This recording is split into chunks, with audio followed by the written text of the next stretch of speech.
Actualité et divertissement, c'est l'émission de Laurent Ruquier et l'extrait d'une autre émission d'Europe 1. Partout, tout le temps. Roselyne Bachelot était l'invitée du grand rendez-vous européen de TV5 Monde Le Parisien aujourd'hui en France. La ministre de la Santé, de la Jeunesse, des Sports et de la Vie associative s'est déclarée scandalisée par l'annulation d'un mariage pour non-virginité de la femme. C'était cette semaine à Lille. Elle en appelle à une loi sur la question. En tant que femme, en tant que citoyenne, en tant que militante féministe, j'ai été absolument scandalisée par cette décision. Mais maintenant, il faut réfléchir à la façon que ça ne se reproduise plus. Je crois que mon indignation, elle est partagée, je dois dire, par l'ensemble de la société française. D'ailleurs, au-delà des clivages politiques, il y a eu unanimité dans l'ensemble des sensibilités politiques pour montrer la révolte et l'indignation. Cela montre bien que c'est un sujet qui ne peut pas se résoudre dans les prétoires. Ce qu'un jugement a fait, je pense qu'un autre jugement ne peut pas le défaire. Maintenant, ça relève de la représentation nationale. Le lieu où tout cela doit se décider, c'est le Parlement. C'est vrai que la notion de qualité fondamentale, c'est quelque chose peut-être qui avait, pour la virginité, cours quand la peine de mort existait dans notre pays. Au 19e ou au début du 20e, les mœurs ont changé et c'est fort heureux. Donc moi j'en appelle à une loi votée par l'Assemblée nationale qui définirait ces caractéristiques. Martin Hirsch disait à Dominique Souchet ce matin sur Europe qu'il faut faire appel de ce jugement et Patrick Devedjian recommande lui un pourvoi au parquet général où vous dites non. Je redis, c'est à la représentation nationale, c'est aux députés, c'est aux sénateurs de dire cela. Le sujet est trop grave. La loi ne se fait pas dans les prétoires. C'est un débat citoyen, c'est un débat public qui doit se mener autour de cela. Et sur l'égalité homme-femme. Bien sûr.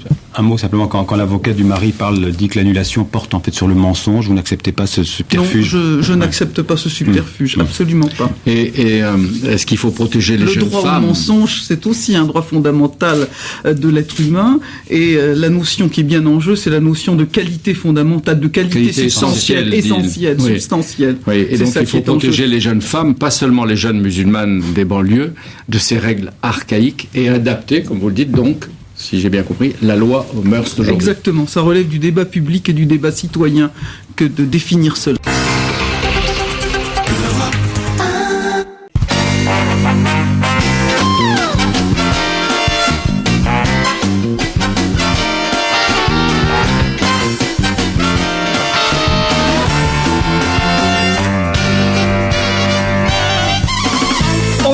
Bonjour et bienvenue sur Europe 1. Jusqu'à 18h aujourd'hui, vous allez passer 2 heures en compagnie de Christine Bravo,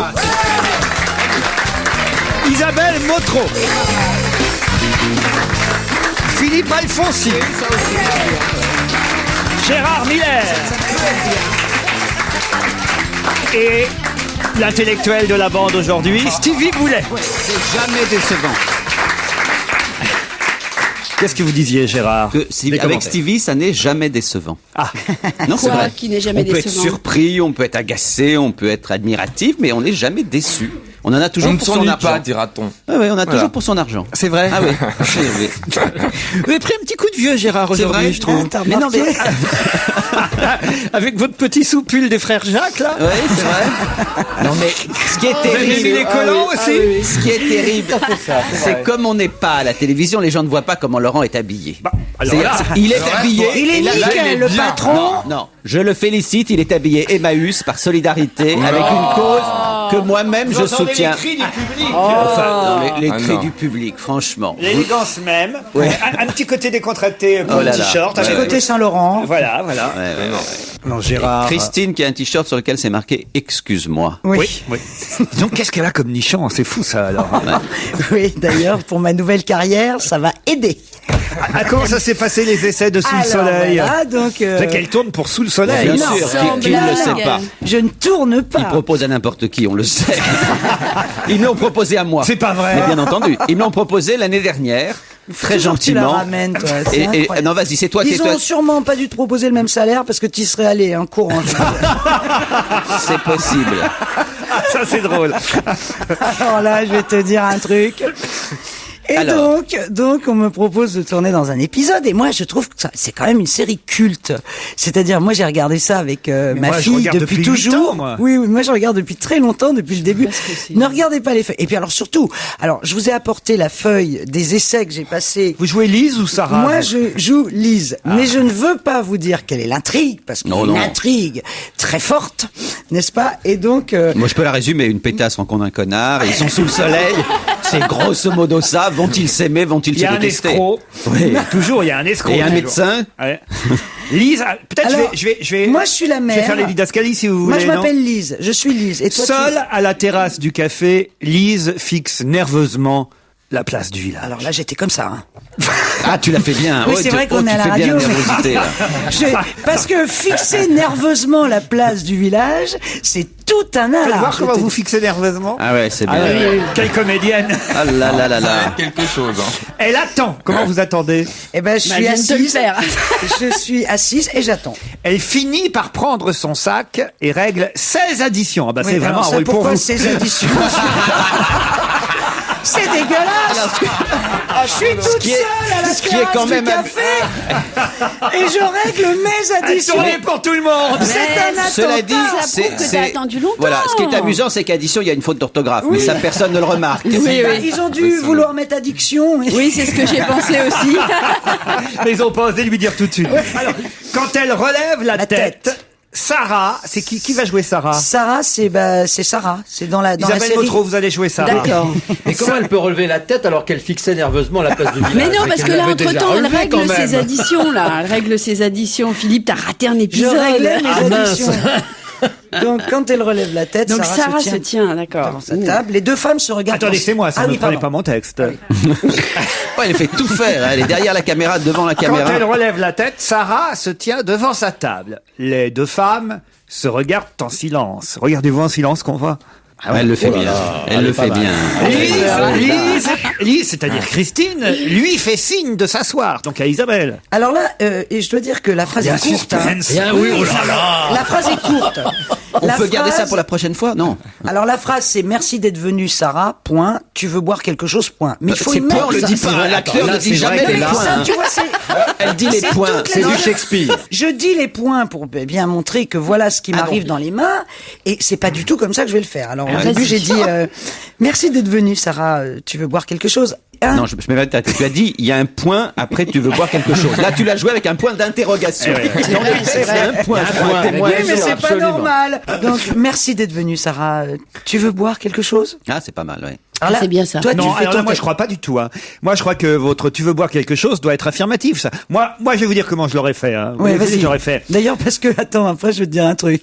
Merci d'être venue, Sarah. Tu veux boire quelque chose? Bon, tu vois, c'est celui qui donne des conseils. C'est pas une question qui pose. Laurent, vraiment, je me considère comme votre ami. Et je vous ai vu jouer un jour dans une publicité pour la Poste, où vous étiez tellement mauvais que moi, personnellement, je n'envoie plus jamais une lettre par la Poste depuis ce jour. Regarde où en est la Poste, d'ailleurs, depuis. Et la Poste est dans un état catastrophique. Vous vous rappelez vous étiez avec un comédien, d'ailleurs, qui lui jouait bien. Oui. C'était qui? C'était Gamblin ou... D'ailleurs, on s'en souvient plus non plus. Non, c'est vrai. Donc... C'est vrai qu'on se souvient que Laurent. Je connais que lui, celui qui double les voix des animaux. Non, oui, celui qui double les voix. François. Patrick Bouchité. Ah, voilà. Lui, il jouait bien. Oui. Bon, alors toi, tu dis Sarah reste debout, s'il te plaît. Sarah reste debout. Sur la défensive. Elle ne veut pas s'asseoir. Non. Qu'est-ce que vous voulez me dire? Tellement de choses. Mais au bout de 25 ans, c'est dur de savoir par quoi commencer. Ce texte est magnifique. Est-ce que moi qui connais mal les personnages, donc Lise tutoie Sarah alors que Sarah vous voit Lise. Elle est beaucoup plus jeune, c'est ça? Oui, elle est plus jeune. 25 ans en plus. Continue à lire, tu vas comprendre. Par le début, par exemple. Excusez-moi, mais c'est mal joué. C'est pas ça. Oui, non, mais attends. C'est quand même là, il y a une petite chose drôle quand même. Alors, c'est dur de savoir par quoi commencer. Par le début, par exemple. Non, mais ça veut dire c'est un effort. Ça veut dire que il y a une intention. Sarah est hostile quand même. Vas-y, continue. Non, mais Sarah, elle est hostile, c'est ça. Sarah est très hostile. Très hostile. Oh là là. D'accord. Ah oui. Alors d'accord. Par le début, par exemple. Pourquoi vous n'avez pas avorté si vous ne vouliez pas d'enfant? Lise hoche la tête. Elle reprend son sac, l'ouvre. Sarah finalement s'assied en face d'elle. Lise sort un épais carnet gainé de cuir. Non, c'est le carnet qui est gainé de cuir. Très très bien. C'est pas moi. C'est pas ta culotte. C'est peut-être ce que tu cherchais quand tu as fouillé dans mes tiroirs. J'ai commencé ce journal quand j'avais 16 ans. J'ai arrêté le jour où je suis partie à l'hôpital pour accoucher. Il la feuillette un instant avec une très grande émotion. Puis le pousse devant sa fille. Tu es donc la seule personne que ça peut intéresser. C'est pour toi, Sarah. Isabelle Motro est la fille de Christine Bravo. On apprend des choses aujourd'hui. Oh là là. Mais dis donc, ça va vite, je trouve. D'habitude, ça prend 3 ans, une révélation. Non mais attends, pareille. ça c'est pas, j'ai pas que ça à apprendre. Hein. Ah ouais. Ah non, il y a plein de textes. En tout cas, vous êtes bonne. Ah oui, vraiment. Oh là là. Autant je trouve que vous êtes mauvaise à la radio, autant là. Alors, j'arrive, on me met devant une caméra, on me fait marcher, féminine, tu connais ma démarche. Il me dit marcher comme dans la vie, on aurait dit un éléphant, tu vois. T'étais habillée comment? Alors attends, la première scène, je suis en maillot de bain, mais ça, faut que je discute avec mon agent. Puisque j'ai un agent maintenant. Et alors, je vais te dire, le maillot de bain, ça reste à négocier. Ça s'appelle sous le soleil non plus. Tu peux jouer dans la neige si tu veux, là tu seras plus couverte, mais c'est un autre feuilleton. Et donc, je passe mes essais et tout. Le directeur de casting me fait donc répéter 50 fois ces 3 lignes en me disant « Mettez-y de l'intensité, imaginez que Sarah, elle est hostile, enfin tout ce que tu as dit. » C'est surtout, ce qui était embêtant, c'est qu'évidemment, à chaque prise, il fallait prendre un verre. Donc à la fin, ça donnait « Merci d'être venu, Sarah. Tu veux voir quelque chose ?» Et alors là, je rentre chez moi et j'ai un appel sur mon portable du directeur de casting, qui s'appelle Bruno, qui est un grand directeur de casting. Il me dit, écoutez, bon, je vais vous donner la réponse demain pour vos essais, mais est-ce que vous pouvez demander à Laurent Ruquier s'il veut pas venir avec vous pour tourner un épisode? J'ai un rôle de journaliste pour lui. Mais moi, je le fais. Alors bien sûr. Ah bon? Ah oui. Non, bon, sans déconner. Mais bien sûr que je m'en fous, moi, d'aller sous le soleil ou pas. Moi, au mieux être sous le soleil qu'à l'ombre, hein. Mais comment? Gérard, vous le feriez à ma place. Mais non, moi, mais je leur ai dit non. Mais c'était avant que je commence ma carrière d'acteur. J'ai dit oui à avocat et associé. J'en ai plus rien à foutre de rien, des critiques, des intellos, des machins. Mais c'est que tu travailles à Europe 1. Je peux même montrer mon cul dans sous le soleil, si vous voulez. Mais dis pas ça, Laurent. Stop, il faut couper ça, il faut couper. Non, mais attends, Lolo. Oh là là, 45 baleines, alors, mais je les nique tous. Mais je veux même faire bien héros de sous le soleil. Alors, alors on va tourner. Je veux bien faire danseuse au Lido ou au Crazy Horse. Moi, je m'en fous, moi, ce que tu veux, moi. Mais alors, on va tourner Europe 1 à Saint-Tropez. On part le 13 juillet, ça dure une semaine, et on tourne à Saint-Tropez, et pourquoi pas? Voilà, super. Voilà. Donc, je vais dire que t'es d'accord. Il n'y a pas un rôle pour Stevie, non? Ben, j'en sais rien, ils m'ont proposé un rôle de journaliste. Et puis là, maintenant, j'attends que mon agent m'appelle pour me dire si j'ai réussi mes essais. Il y a quelqu'un qui dit, écoute, non, Non, mais ça, c'est, tu veux, Christine, je veux pas être blessant, mais lorsque moi-même, j'ai joué dans Avocat et Associé, mais arrête de parler de toi. moi, j'ai pas fait d'essai. Ça fait 11 minutes qu'elle parle d'elle, mais j'ai pas fait d'essai. Aujourd'hui, la vedette. Oui, mais moi, on m'a engagé direct. On le Christine. sait, Elle profitait d'un créneau sans Bénichou. Elle avait trouvé une niche. Ah, le cache-cou, c'est pas vrai. Non, mais c'est pourquoi ils t'ont fait des essais, c'est très humiliant, vu ta Mais non, staritude. c'est des essais de maillot de bain qu'ils m'ont fait. Mais ça, tu les rates, c'est sûr, alors. Elle va pas être prise. Moi, je crois qu'elle va pas être prise. Si c'est sur le physique, t'as aucune chance. Enfin voilà. Non, mais d'accord. t'étais bonne, hein, franchement. Donc réponse, je vous dirai ça la semaine prochaine. Alors, j'ai fait mes débuts dans Sous le soleil. Non mais tu veux le faire? Mais oui, je vous dis que oui. Je vais pas vous l'écrire en long et en large. Mais tu viens, tu peux t'as une semaine. Tu peux venir une semaine là.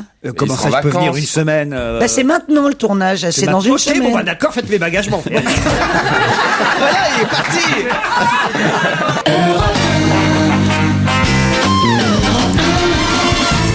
Bon, finalement, je suis revenu, parce que je les ai sentis un peu, un peu perdus. Puis en plus, j'hésite encore pour Sous le soleil, parce qu'il y a Spielberg qui m'a appelé pour un autre petit projet. Donc... En tout cas, ils sont toujours là. Philippe Alfonsi, Christine Bravo, Gérard Miller, Stevie Boulet, Isabelle Motro.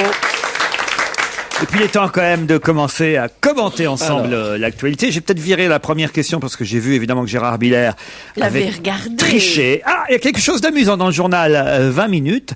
Qu'est-ce qu'on peut louer désormais pour 80 € pendant 7 jours? Mais vous pouvez le louer uniquement pour 24 heures et je ne savais pas jusqu'à maintenant que ça se louait. C'est à Paris? Oh, c'est à Paris. Un lit? Un lit. Dans un hôtel, vous louez souvent un lit, vous voyez, Stevie? Oui, non, mais oui. 80 € C'est quelque pour chose 7 jours. de gros? quelque chose. C'est volumineux? De gros, de volumineux. On n'ira pas jusque là, mais c'est. On peut le porter. Ah, on peut le porter. C'est même. C'est une valise. C'est même prévu. On On peut louer une valise. Pas une valise. Un sac à main, un truc de marque. Oh, oui. Ah oui, j'ai vu ça dans Sex and the Un City. sac à main de luxe. Oui. Bonne réponse d'Isabelle Motro. Pour une soirée. Eh oui, ça coûte trop cher pour que vous l'achetiez. Ouais. Et vous voulez vous la péter un peu pendant une soirée. Voilà. Bah, ça fait longtemps que ça doit exister aux États-Unis parce que c'est Oui. un des sketchs de Sex and the City. Alors donc, Exactement, le hit bag. Ah, ça s'appelle. Tu Voilà. regardes Sex and the City. Mais le toi. film, qu'est-ce que tu veux, c'est mon côté gonzesse. Tu vois. Ah, je l'imagine, Alphonsine, mon sexe. Mais pourquoi Alors, lui, pas c'est le dernier que je voyais C'est pour là, rincer l'œil. avec les vieilles. pour se rincer l'œil, dit Stevie. Ça, c'est sûr que pour se rincer l'œil, il va pas regarder sous le Non. soleil maintenant. Salaud pourri, espèce de pourri. Qui a une Audi 5 noire à Paris et une petite Polo noire en Suisse? quelqu'un qui aime bien le noir, donc. Mon fils. Gaël, mon fils, bonne réponse de T'as Christine. dit ça comme ça, toi. Non, oui, parce qu'il aime bien le noir. Il aime bien le noir. J'ai pensé à mon On est fils. content quand même, hein, quand même. Ah là là là là là, en ce moment, il doit être en train de se... Ouais. Hein Ah oui, de chocolat. Donc il habite en Suisse. Ah bah, il est citoyen suisse. Ça doit être pour la vue. Oui. il est français, mais il est citoyen Ah ouais, suisse. c'est bien d'être citoyen suisse. Comme de nombreux tennismen, hein, vous Ouais, savez. ouais, ouais. D'ailleurs, il est obligé, son logement est situé à Nyon, il est obligé évidemment d'y vivre un certain bah oui. nombre de temps dans Ouais, l'année. ça doit Tant être bien. mieux. 6 mois. Ça lui fait les pieds comme ça. Ça doit être bien. Qu'est-ce qu'il y a Moi, je trouve ça dégueulasse. Qu'est-ce que tu veux que je te dise? Je trouve ça dégueulasse quand on est un citoyen français, qu'on gagne beaucoup d'argent, on doit vivre en France et payer beaucoup d'impôts. Voilà, c'est mon avis. Non mais lui il ne gagne pas beaucoup d'argent, il gagne énormément Eh ben, d'argent. C'est une autre catégorie que la nôtre. Si tu Non, veux. mais ça me saoule. Autre question, voilà une artiste qui s'appelle Claire Galvin et on la voit terminer son travail en photo dans tous les journaux ce matin. Quel travail Terminer fait son travail. Claire Galvin, cette Un artiste? striptease? Non. Peintre. Peintre, ce n'est pas le mot. Sculpteur? Oui, un peu des deux. Bah, c'est peintre ou sculpteur. Un peu des deux. Peintre Donc ou c'est une sculpteur. artiste contemporaine qui a réalisé une sorte de fresque, Une par exposition. On va pas dire fresque, mais en tout cas quelque chose. oui. exemple. Qui est visible. Tag. Un énorme Tag. graphe. Non, on la voit là en train, elle est avec son pinceau là, puis elle est très très... Elle est restauratrice. Elle n'est pas restauratrice, non. Est-ce qu'elle a fait le portrait de quelqu'un? Oui, Elle est anglaise? elle est anglaise. C'est quelque chose qu'elle a fait en France ou en fait elle est pas du tout en France là actuellement? Elle n'est pas en France, elle, Claire Ah oui, Galvin. Elle a fait le Elle portrait de la reine. est à Londres. Elle a fait le portrait de Elle la est à reine. Londres, on la voit là avec son petit pinceau. hein. Dans Elle- la rue? Non, pas dans la rue, non, elle est en À train... Buckingham. Non, pas à Buckingham. Et- Saint James. Non, Son non. modèle est présent sur la photo? Ah oui, on le voit sur... Ah, son modèle. Oui. Oui. Non. Il est mort, son modèle. Ah non, il vit. Est-ce que ça serait par T'es exemple sûr une statue en couleur? Ah ben non, c'est au musée de Madame Tussaud. Oui. C'est Ah une oui, c'est ça. statue en cire. Ah, elle peint la statue Non, elle de finit de la la reine. statue. Barack Obama? Non. De Nicolas Sarkozy. De Nicolas Sarkozy qui rentre chez Madame Tussaud à Londres. Bonne réponse de Gérard Miller. Et ça, c'était pas facile, hein. Bravo! Voilà, et oui, le président de la République rentre chez Madame Tussaud. Il est bien fait, hein. Ah oui? Ah ouais. Bah, il aimerait bien la gonzesse qui est en train de le peindre aussi, regarde.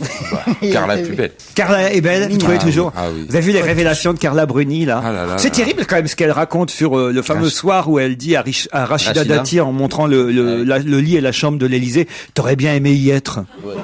Vous Où rendez est-ce que vous avez vu ça, vous? Mais c'est dans le livre, là. Tout le monde raconte ça, c'est un truc l'anecdote. de nana. L'anecdote clé, mais enfin c'est une blague. C'est une blague de fille. Oui, Ah ouais. c'est une Il blague y a un de truc qui me fait beaucoup moins marrer, c'est les obsèques de Saint-Laurent où il est allé Sarkozy. Il aurait dû évidemment envoyer Carla aux obsèques de Saint-Laurent et aller, lui, aux obsèques des enfants morts dans l'accident de car, au lieu d'envoyer Fillon. Je trouve que c'était le même jour. Je suis désolée. Ça, c'est vraiment une boulette. Comment ça se fait oui, que dans c'est- son c'est- entourage, c'est un peu plus on ne compliqué. lui dise pas, tu vas à l'enterrement des enfants et ta femme va chez Saint-Laurent. Non mais oui, c'est vrai. Mais c'est d'un autre côté, les obsèques de... Les obsèques...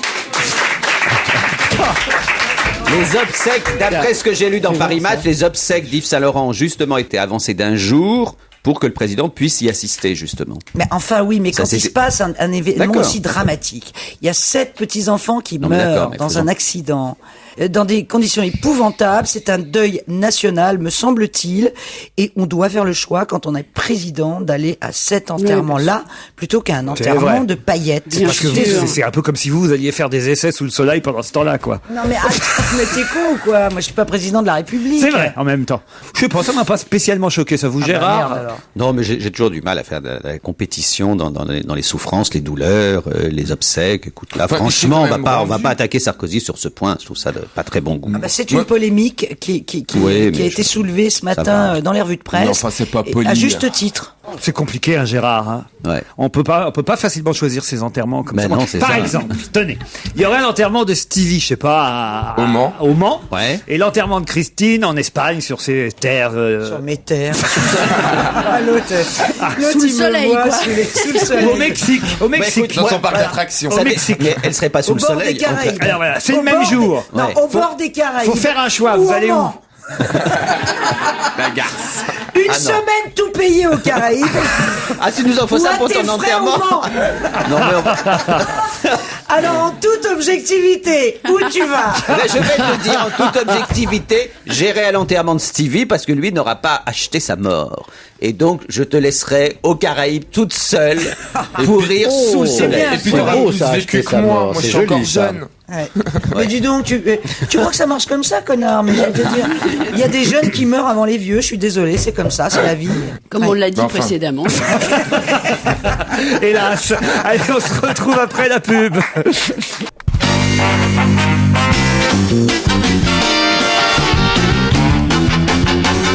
Gérard Miller, Philippe Alfonsi, Isabelle Motros, Philippe Boulet, Christine Cartier.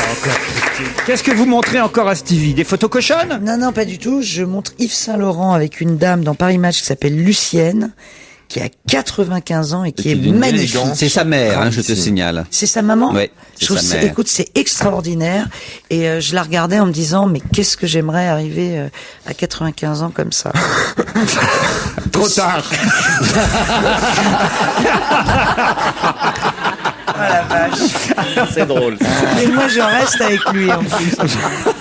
Je viens dans ses émissions. Je lui fais la gentillesse de venir participer à ses émissions et je me fais démolir. Vous vous rendez compte un peu? Elle m'honore de sa présence. C'est fou tout ce que tu fais pour les gens. Hein. Bénévolement en plus. J'en prends. C'est ça l'amitié. Un mot sur Hillary Clinton, parce que ça y est quand même, c'est fait. Ah bah oui, enfin. Ça y est, enfin, on est débarrassé de la vieille, ça y est. Aïe, aïe, aïe. Elle a enfin reconnu qu'elle avait perdu, mais ça a été long. Hein, et maintenant, elle négocie pour la place de vice-président. Non, il paraît qu'elle la veut pas. C'est lui qui demandera, etc. Non, il paraît qu'elle la veut pas. Elle ne solliciterait pas la vice-présidence des États-Unis. J'ai entendu ce matin qu'elle serait bien contente. Officiellement, elle sollicite pas. Officiellement, elle sollicite pas, mais en sous-main. Il y a une pétition qui a été lancée aux États-Unis par quelqu'un de proche d'elle, justement pour faire pression sur les obamistes. Ah, vous appelez ça les obamistes? Je viens de l'inventer à l'instant, donc j'appelle ça en effet. Tu vois, j'appelle ça les obamistes. C'est très bien. C'est pas mal, les obamistes. Alors que vous êtes Clinton-ridienne. Ah non, alors non, justement. Non. Mais j'ai lu un article récemment sur cette question justement clitoridienne ou vaginale où on expliquait que c'est une distinction absolument ridicule et que fondamentalement toutes les femmes sont essentiellement clitoridiennes. J'en sais rien. Je voudrais demander un truc. C'est votre petit doigt qui vous l'a dit. C'est un sujet de sexologie qu'on peut aborder à une heure de grande écoute. Ah, mais arrête. Et pourquoi la sexualité te dégoûte maintenant? Mais j'ai non, pas l'impression. du tout. Si, je me franchement. rappelle plus ce que c'est. Voilà. Je sais Moi non plus, je me rappelle pas. Des fois, je me demande si quand Bénichou est là, c'est pas mieux. Les erreurs d'Hillary Clinton, on nous rappelle quand même pourquoi elle a perdu contre Obama. C'est quand même assez intéressant ça de revenir là-dessus. D'abord, elle a cru qu'elle allait gagner. Ça déjà, elle était sûre de gagner et il faut jamais être sûr. Ça, c'est évidemment la première erreur. Oui, Gérard. Il y a une erreur. Je n'en crois pas. Alors, je parle vraiment sous le contrôle de Philippe Alfonsi. Il paraît qu'une des erreurs les plus massives que l'un de ses conseillers a fait, c'est qu'à un moment donné, il pensait que lorsqu'un État vote pour un candidat, c'est la majorité il emporte la totalité des voix comme chez les républicains. Alors qu'au contraire, chez les démocrates, c'est à la proportionnelle. Du coup, elle a négligé des tas de petits États où elle savait qu'elle ne serait pas gagnante en se disant, de toute façon, je n'aurais rien dans ces États-là. Alors qu'elle aurait eu un pourcentage quand même. Le type a démissionné finalement et c'est une des plus graves erreurs qu'ils ont faites au début. C'est énorme. Ça, c'est une erreur tactique, disons. Il y a aussi, je parle sous le contrôle de Philippe Alfonsi. Tout d'un coup, on a l'impression qu'on est vraiment des merdeux, nous. Je me moque de Gérard Miller.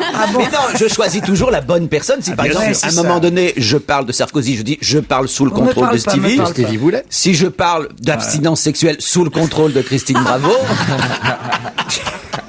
Il y a l'anecdote du voyage en Bosnie où elle avait raconté qu'elle était sous le feu des snipers. Ouais. Et là, quand même, elle a été prise en flagrant délit de mensonge parce qu'après, évidemment, on a vu les images où il y a absolument évidemment pas de risque du tout. Elle était là, elle traînait sur l'aéroport en train d'embrasser des petites filles. Bon, là, évidemment, prise en flagrant délit de mensonge. Ça n'a pas évidemment apporté beaucoup de points supplémentaires à sa popularité. Ça lui en a même enlevé. Et puis, il y a eu aussi quelques remarques à la limite du racisme. Hein.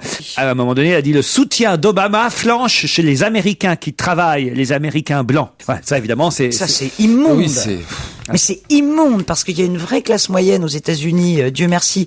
C'est ce qui a fait que le racisme a reculé. En plus, attends, c'est effrayant comme propos. De toute façon, les que ça soit vrai ou pas vrai, c'est effrayant. Voilà, les nègres ne travaillent pas. Mais le pire de tout, Laurent, c'est quand même la dernière bourde qu'elle ait faite quand elle a dit. C'est terrifiant quand elle a dit qu'elle se maintenait dans la course parce que si jamais Obama était tué, n'est-ce pas? Elle l'a pas dit comme ça. Oui, elle l'a pas dit comme ça, mais enfin, c'était très clair. Vous savez, c'est effrayant, ça, je veux dire. Les gens les plus difficiles pour Obama à conquérir chez les démocrates sont les femmes blanches au-delà de 50 ans. On n'est pas du tout convaincu que ces femmes-là vont finalement suivre. Mais pourquoi? Parce que c'est un noir, parce que c'est un noir, et parce que paradoxalement, c'est ça qu'on ne sait pas, c'est qu'aux États-Unis, on considère qu'Obama, c'est un type ultra cultivé, un universitaire, et que Quin va jouer là-dessus. Il va considérer qu'il ne représente pas le petit peuple. Je l'appelle Quin. Comment vous l'appelez, vous? McCain. Non, Quin. C'est bien, ça lui va bien. Tu veux dire qu'aux États-Unis, on considère que les femmes blanches de plus de 50 ans sont plus racistes que les mecs? Je ne sais pas si elles sont plus racistes, mais en tout cas, moi, déjà, j'étais sidéré que les gens considèrent qu'Obama, parce que c'est un universitaire, qu'il a fait de brillantes études, il ne représente pas notamment les petits blancs. Et dans les États où il y avait énormément de petits blancs, c'est Clinton qui est arrivé en tête. Donc c'est intéressant de voir qu'il y a évidemment un racisme invraisemblable. Un racisme fondamental en Amérique. Si un noir est élu, c'est une révolution culturelle pour les États-Unis. Et c'est justement ça qui est un enjeu extraordinaire. Est-ce que les Américains sont prêts à voter pour ça? Mais c'est vrai que le fond... Attends, il y a autre chose. Récemment, un ami américain m'a dit, tu sais, Obama a une grande supériorité sur sa rivale, c'est que c'est un homme. Et c'est vrai que les Américains sont peut-être encore plus sexistes que racistes. Bon, c'est tout ça, c'est possible. Mais on verra. Donc une femme noire, ça serait... Oui, alors une femme noire. N'oubliez pas qu'en face, il y a un homme blanc. C'est McCain. Ouais. McCain. Un vieillard blanc. Il est né le 29 août 1936, John McCain, comme vous dites, et il y a un site internet qui s'appelle thingsyoungerthanjohnmccain.com. Tout ce qui est plus jeune que John McCain est recensé sur ce site internet. Ça. Alors par exemple, quelle bonne idée. Le Mont Rushmore, le vaccin contre la polio, Superman, tout ça est plus jeune que John McCain. Il faut toujours faire très attention quand on se moque de l'âge d'un candidat, parce que Stevie s'en souvient pas évidemment. Mais Jospin avec Chirac. Jospin avec Chirac. Et même avant, à l'époque de Mitterrand, lorsque Mitterrand est arrivé pour se présenter en 81, les jeunes giscardiens ont fait toute une campagne sur le thème. Nos parents ont connu Mitterrand, nos grands-parents ont connu Mitterrand, etc. Ils se sont moqués du vieux. Et lui, il a fait sa campagne sur la force tranquille et il a été élu. Donc il faut faire gaffe. Non, il faut faire gaffe à attaquer l'autre sur son âge. On perd souvent. Et ça vous arrange. Hein, et ça m'arrange beaucoup.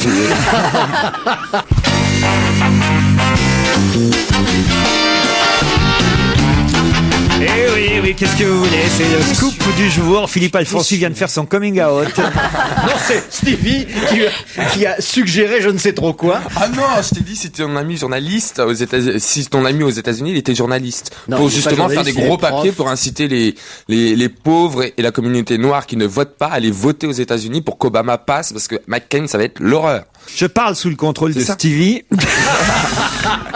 Ah, c'est gay ou la reine. Qu'est-ce que Oleg Kononenko a réussi à réparer? Ah, c'est un russe. C'est un russe. Les toilettes de la station internationale. Bravo Stevie, les toilettes de la station spatiale internationale. Il avait raison de parler sous son contrôle. Effectivement, je ne savais pas. Attends, mais tu rigoles, mais ils étaient obligés de mettre des sacs et tout, mais tu sais que... Oh non, on va pas parler de ça. Oh non, il y a des toilettes bien spécifiques. T'as pas besoin de toilettes. Arrêtez. Tu chies en l'air et tu rattrapes. J'en étais Ah sûre. oui, et puis t'ouvres la fenêtre, et puis ça s'évacue. Hein. Bah oui, bien évidemment. Non, mais elle est grave, elle est sonnée, Tu fais... En plus, ça vole, ça remonte le long du dos. Enfin, tu vois, il y a un truc qui est bien spécifique. Mais pourquoi tu choisis des questions comme ça? Dans la gueule. Ah, c'est très sympa. Et comment vous savez ça, vous? Imagine. Elle a une imagination Vous débordante. avez l'habitude d'aller aux toilettes en apesanteur. Non, mais vous avez le fantasme de tout le monde quand même de chier en apesanteur. Elle a lu Tintin. Vous vous rappelez pas dans Tintin quand vous vous rappelez pas dans Tintin quand ils boivent du whisky ou je ne sais quoi, il y a tout d'un coup le whisky qui se solidifie et qui vole dans l'air. Vous n'avez aucune culture. Là, c'est la pompe servant à l'évacuation des urines qui était en panne depuis une dizaine de jours. Et effectivement, Oleg Kononenko a réussi. C'est le plombier. Je savais pas qu'il y avait une spécificité pour chaque cosmonaute. Lui, c'est le plombier cosmonaute. Il vaut mieux. C'est bien quand même que Ils savent tout faire, tous les métiers. S'il y a une rage de dents, il y a évidemment quelqu'un qui sait s'occuper des dents. C'est Et les pages chaque jaunes. astronaute à la NASA Il y a un médecin, ont c'est des vrai, entraînements en fait. pour réparer les modules, bien sûr. pour les raccorder, etc. C'est qu'ils sont tous ces gens-là. Ils Est-ce sont qu'il y a un médecin à électriciens, bord? ils sont plombiers, ils sont médecins, ils sont tout. Évidemment. Il y en a- Ils sont polyfonctions. T'as un cosmonaute pizzaiolo. Il y en a même un qui sait raconter des histoires drôles, par exemple. Le mec, il enfourne sa pizza. Ah, j'adorerais vivre là-dedans. Ouais, t'adorerais. Ça doit être génial. Tu peux pas tout faire. Tu vas être actrice, tu peux pas être cosmonaute en même temps. hein. Ah, je veux tout, moi. Et elle est sous le soleil, elle peut très bien être comme la Lune. Hein. Qu'est-ce qui mesure 1m82 et pèse 70 kilos? Un mec. Non. Une statue? Non. Un animal? Non. C'est quelque chose qu'on vient de découvrir. Oui. C'est Une momie? Non. c'est naturel? On l'a C'est quelque découvert chose de- sous la terre. Non. C'est pas... Plutôt Attends. sur la Terre. Est-ce que c'est du domaine de la nature? Oui. C'est Un une arbre qu'on ne montagne? connaissait pas. Le Non. plus gros Un ou la squelette. plus grosse. Oui. Le plus gros ou la plus grosse de cette catégorie. De quoi donc? Bah, je sais pas, par exemple, le plus Une gros. blatte. Une blatte. Un homme préhistorique? La blatte la plus grosse du Ah monde. oui, une blatte d'un mètre. Un homme préhistorique? Non, non, Ça non. existe. C'est vivant ou pas 1m82, 70 kilos. C'est Une vivant. stalactite? Une Non, stalagmite? non. Et lorsque vous allez, Un autre Laurent, plus lorsque gros. vous allez nous dire ce que c'est, on va tous faire Ah non, vous allez faire oh. Une météorite. Vous Une avez- carotte, une tomate? c'est un truc, homme. Non, c'est pas un homme. Mais non, un truc qui j'ai se mange? demandé. C'est pas un homme, c'est donc Une femme. Une femme, voilà. Et Un alors? mètre Le gros 80. bébé du monde qui est sorti à 1m80 du ventre de sa mère. 1m82, C'est- 70 non, kilos. c'est Une enfant. C'est Non. des fouilles. C'est une sportive? C'est une sportive. Bah oui, mais t'as vu la voilà. masse. Hein, Eh 70 ben, c'est celle kilos, qui est en 1m82. finale de Roland Garros. Et ben voilà, elle s'appelle. Et elle s'appelle, c'est une russe. Non, non, elle est pas, non, slovène. Non, Non, elle est non, pas- non. Non, elle est russe. Elle est russe et c'est là, la petite sœur La petite sœur. La petite sœur, bah voilà. de qui? Est-ce que c'est la sœur d'une joueuse de tennis? C'est la sœur d'un joueur de D'un joueur tennis. de Gaël Monfils? Bah non, il est pas russe. Ah non, il est pas russe.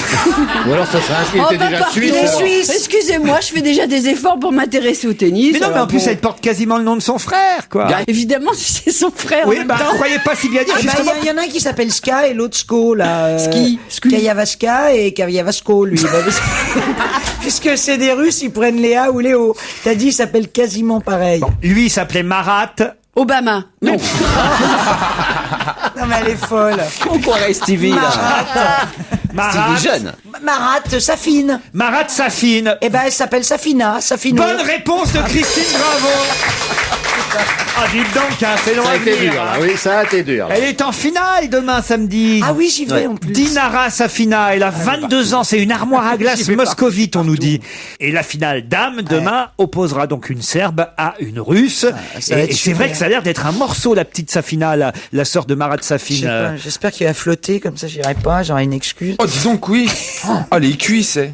Ah oui, elle est assez impressionnante, je dois dire. Ah oui, c'est Ah une bah, c'est armoire. pas des jambes, c'est des poteaux, dit. Elle fait un peu peur. Un peu de respect. Comment c'est un peu de respect? Mais non, La mais féminité Une de cette dame. sportive, voilà, qui est voir. donc forcément musclée, mais qui est très élégante. Oui, alors tu as vu la photo? Plutôt jolie. Non, Regarde la photo. Je n'ai pas le mot. je vais regarder la photo. Impressionnante, c'est vrai. Voilà. Rien que sa cuisse, elle est plus grosse que ton cul, Gérard. Alors, je sais pas si tu vois. Que Roberto Rossetti fera-t-il demain soir à 18h? Il va Roberto chanter. Rossetti Roberto Rossetti. Rossetti. Il va chanter? Non, il va pas chanter, Roberto Rossetti. Il va jouer d'un instrument. Diriger ça, c'est un vrai. orchestre. Ça, c'est vrai. Il va jouer d'un instrument. Et pas en Mais grosse mais caisse. il y a quand même une astuce là. Quoi? Il y a une astuce. Il y a une petite astuce, mais je ne pensais pas si bien dire, mais à 18h pile demain soir, il va jouer d'un instrument. Il va ouvrir une séance. C'est-à-dire? Et il va sonner dans une trompette ou agiter une cloche. Pas sonner dans une Le trompette. corps, sonner dans une trompette. Non, mais je veux dire sonner du corps ou souffler dans une trompette. ou jouer de la trompette. En tout cas, c'est quelque chose qui va ouvrir une séance. Oui. Une séance de quoi? Un mariage? Non. Mais trouver l'instrument, peut-être. Un orgue? Une flûte? Non. Un pipeau? Non. Un piano? Non. C'est quelque avant? chose. Roberto Rossetti. C'est avant? Saxophone? Non. Accorde? Non.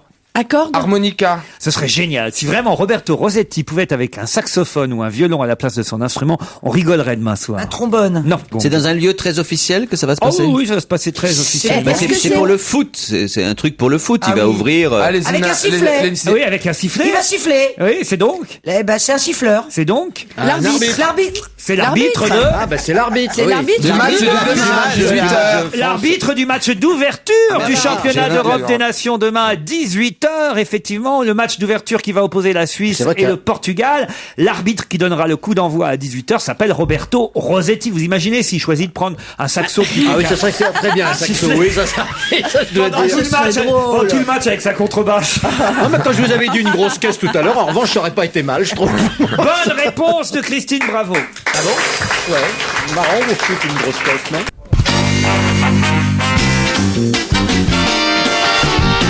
Miller, Alfonsi, Stevie, Motro, bravo. On était dans l'Euro 2008, puisque je vous annonçais qu'effectivement le match d'ouverture c'était pour demain soir à 18h. Les Français, eux, ne joueront que lundi. Oui. On l'espère avec Vieira, qui peut-être sera remis de sa blessure. Mais alors, ce qui est intéressant quand même, c'est l'Euro en chiffres. On peut voir ça dans la presse aujourd'hui. On nous dit par exemple qu'il y a 368 joueurs dans l'Euro. Pas par match, hein, Christine. Hein. On en met que toujours 11 par équipe sur le terrain. Il y aura 31 matchs. Il y a eu 1 50 000 billets de vendus. Oh là là. C'est vrai que c'est intéressant. Hein. 100 km de câbles installés pour la production du signal télé, vous voyez. 256 buvettes. Avec nourritures et boissons dans les stades. Et puis il y a un autre chiffre là, qui est intéressant, c'est ce qui va se passer à chaque but. Dès qu'il y aura un but de marqué, que va-t-il se passer? Un certain nombre de cons qui vont crier « Ouais !» Non. Que va-t-il se passer à chaque but? Il y aura... La mascotte apparaîtra? C'est très bien ça. Avec un petit drapeau. Goal! Oh oui, il y aura des pom-pom girls. Non, Est-ce qu'il y a un truc humanitaire? Genre à chaque fois qu'il y a un but, il y a une somme d'argent qui est versée à une association? À qui?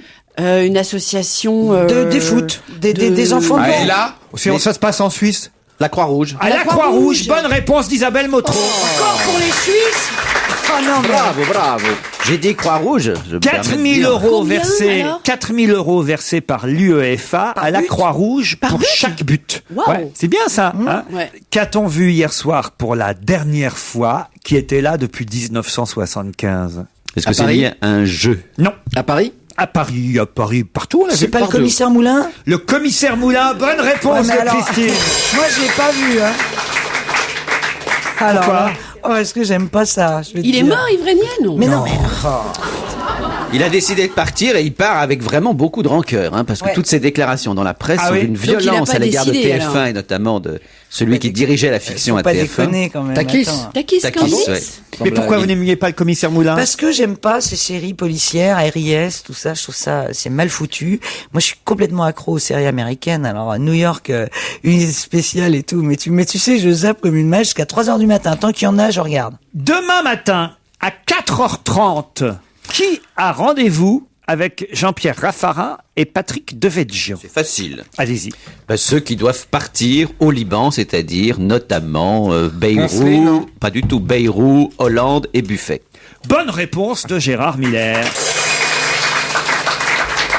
Les ténors politiques français au Liban. François Hollande a dit oui, Marie-Georges Buffet aussi, François Bayrou aussi à l'invitation de Nicolas Sarkozy, qui partira, lui, dans un avion différent pour gagner Beyrouth, surtout différent de celui de François Fillon. Non pas parce qu'ils ne s'entendent pas, mais parce qu'il ne faut pas que le président et le Premier ministre soient dans le même avion, évidemment. Oui. Hein. Jamais, pour des raisons de sécurité. Et si l'un disparaît, il faut que l'exécutif continue. Ah oui. Enfin, quoi que non. Enfin non, il y a le président du Sénat. C'est Poncelet qui prendra la présidence. Bien entendu. Après Poncelet, il y a encore quelqu'un. Il y a toute une hiérarchie. Un jour, ça arrivera même à Christine Bravo si tout le monde meurt avant. Mais cela dit, on préfère quand même préserver le Premier ministre ou le président. C'est comme ça. C'est une tradition. C'est bien qu'ils aillent au Liban, tous les chefs de parti. Oui, c'est plutôt bien. C'est assez impressionnant. Ils ont bien fait d'accepter. Oui, moi je trouve. Donc le président Sarkozy a eu une bonne idée. Oui, alors c'est toujours la même chose. Après on dit est-ce que c'est une manœuvre ou pas? Bon, peut-être, mais en tout cas c'est une bonne idée et c'est une bonne chose d'avoir accepté, c'est tout. Où va-t-on voir de nombreux chapeaux dimanche midi? Au prix de Diane. Au prix de Diane. Au prix de Diane. Bonne réponse de Christine Bravo et Isabelle Motro. Un pique-nique sera organisé au cœur des jardins de Diane. C'est à partir de 12h sur l'hippodrome de Chantilly. Hein. Entrée gratuite côté pelouse. Ça veut dire quoi, ça? C'est la pelouse, c'est gratuit. Entrée gratuite côté pelouse. 8 € côté tribune. Gratuit pour les moins de 18 ans. Tribune, tu vois mieux. Et les femmes chapeautées rentrent gratuitement. Ouais, mais ça, tu vois mieux. Bien. Christine, vous n'y allez pas? Au prix de l'Arc de Triomphe. Parce que c'est quand même un truc pour vous, ça. C'est quand même le prix de l'élégance. Non, c'est vrai.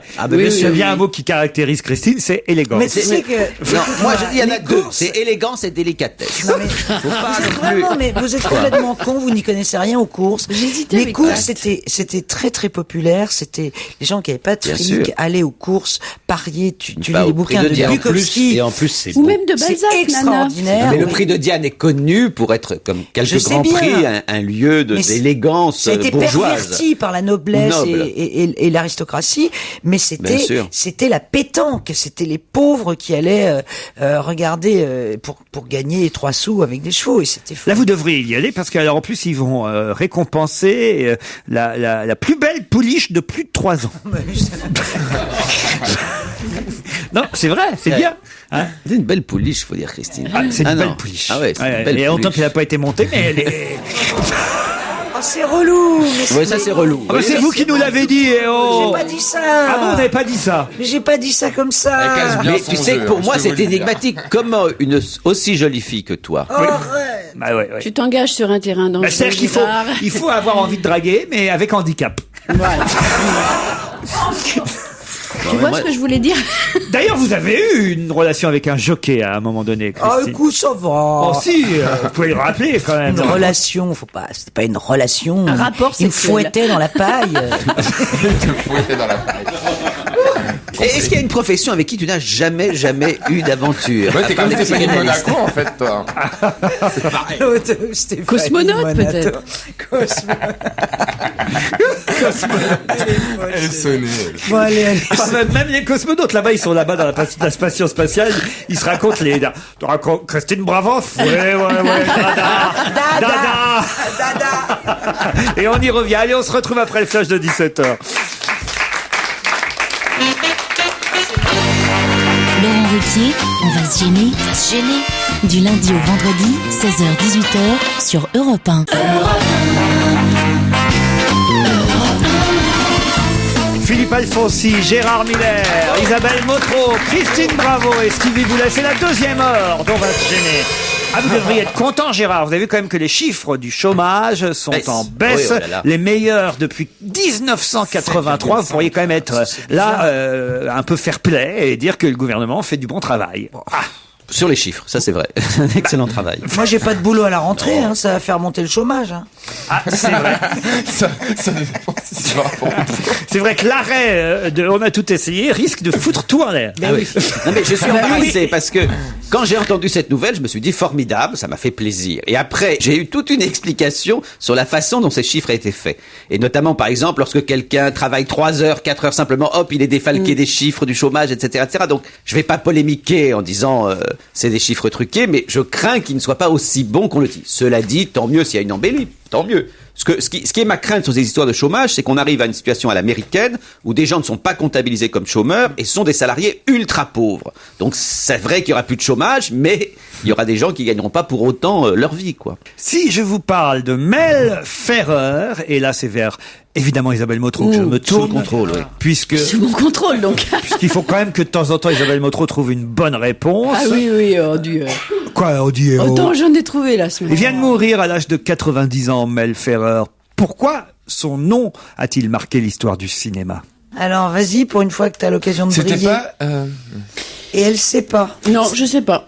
C'était pas l'un des premiers comédiens comme Liliane Fish, c'était pas Liane Guiche, non, c'est pas de la même époque. C'est Liliane Guiche, ouais. C'était dans les années 70.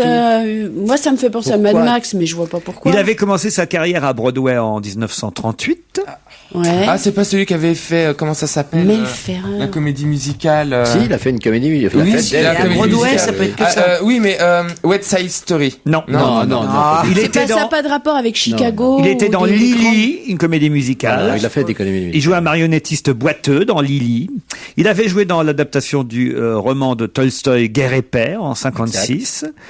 Voilà. Et puis il était aussi dans Seul dans la nuit. Et c'est quoi la question? Un film qu'il a produit lui-même.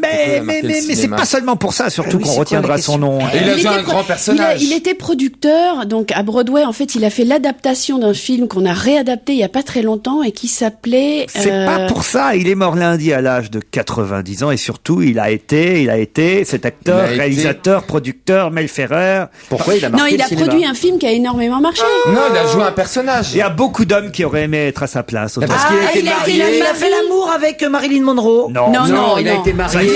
Il a été le mari d'une star, d'une grande star, forcément. Eh ouais, mais pas n'importe laquelle. Elizabeth Taylor. Gina Lollobrigida. Greta Garbo. Non. Eva Garner. Non. Elle était très belle. Oui. Ah oui. Ursula Andress. Non. Et lui était pas mal non plus d'ailleurs. Audrey Hepburn, bravo Stevie. Alors là, je n'aurais jamais trouvé. Pourquoi? Je sais pas, parce que je sais pas. Vous n'aimez pas Audrey Hepburn? Si, mais j'avoue que Mel Ferrer m'a échappé. Elle est trop belle, cette femme. Oui, mais elle grand cadre d'elle chez moi. C'est pas vrai. Mais si, j'ai même la photo. Non, on s'en fout, on est à la radio. La Joconde, Audrey Hepburn, vous avez Et Romy Schneider. Et Romy Schneider sont chez vous, mais c'est Grévin chez vous aujourd'hui. Ah, mais je sais pas, j'ai une passion pour ces grandes comédiennes. Dites donc. J'adore. Sophia Loren. Il y a des gens qui viennent jusqu'au Mans pour voir le musée Puceau. Le musée Puceau. Vas-y, on n'est pas des mouches. Mais alors, il a joué dans quoi, Mel Ferrer, alors pour Je vous l'ai dit déjà, dans Seul dans la nuit. Mais rien de plus, dans rien Frontières de plus oubliées. On les a oubliés aussi. Hein. C'était un homme très élégant et assez beau mec. Oui, c'est maintenant d'en parler, vous, Alphonse. Ça y est, il a flairé un mort. T'aurais pu le dire avant. Il a flairé un mort. Vas-y, lâche-toi, il est mort, tu peux y aller, vas-y. Parlez-nous plutôt d'un vivant, Jean-Claude Van Damme. JCVD. Alors, je ne vais pas dire de mal de Jean-Claude Van Damme. Plus personne. Ce monsieur à qui un animateur de télévision a dit d'entrée de jeu, savez-vous qu'en France on vous prend pour un con? Il a répondu oui. Et est-ce que ça vous fait de la peine? Il a répondu non. Et ce type, qui a en effet un langage extraordinaire, un langage un franglais tout à fait étonnant qui a fait hurler de rire toute la planète. Et c'est étonnant que ce type ait fait hurler de rire toute la planète parce que c'était le comédien de karaté le mieux payé au monde. Il a des cachets extraordinaires. Il a enchaîné les cachets extraordinaires. Et contrairement à ce qu'il racontait dans le film qui vient d'être tourné sur lui et qui paraît-il n'est pas mal du tout. Je ne sais pas si tu l'as vu. Est-ce que c'est vrai ça? Je suis pas sûr. Monique Pantel nous le dira tout à l'heure. Il paraît qu'il est pas mal du tout. Bon. Il paraît qu'il y a un moment en tout cas extraordinaire de sincérité du personnage. Moi, on m'a dit que du bien de ce film. Ouais, moi aussi, ça me fait peur d'ailleurs.